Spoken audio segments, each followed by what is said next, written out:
Alright, let me bring you up to speed on a story that's been making waves in American politics and courtrooms.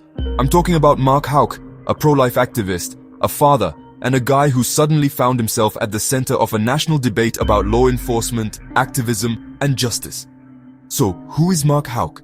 He's a volunteer with a group called 40 Days for Life. Back in 2021, Mark was arrested by the FBI at his home, and not just a simple knock on the door. According to Houck, a SWAT team showed up, guns drawn, in front of his wife and kids. The charge? Allegedly violating the Freedom of Access to Clinic Entrances Act, or FACE Act.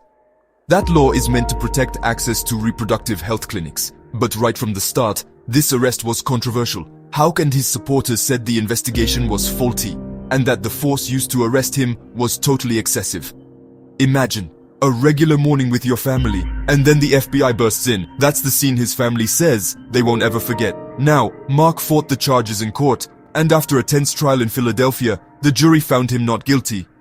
That meant he was acquitted, facing down a possible 11 years in prison, only to walk out free. But that wasn't the end of the story. Mark Houck wanted accountability for what he says was a heavy-handed investigation, so he sued the Department of Justice. Here's where things get even more complicated. After Trump's second inauguration, Houck's group started settlement talks with the DOJ. But before anything could come of it, a federal judge, Paul Diamond, dismissed the whole case.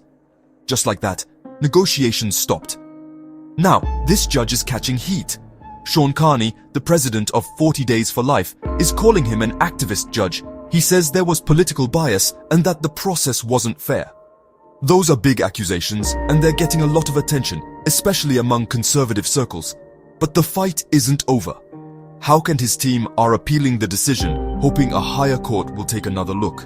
Carney, who's leading the charge with Houck, says they have a very strong appeal and are very confident. They're also hoping the Trump administration's DOJ will see things their way and change course. Meanwhile, the FBI and DOJ, they're silent. No comments, no statements. This case isn't just about Mark Houck, it's about questions that cut right to the heart of American society. How should laws like the FACE Act be enforced? Was this an example of political targeting, or just law enforcement doing their job? And when the justice system gets it wrong, or is accused of getting it wrong, what recourse does an everyday person really have?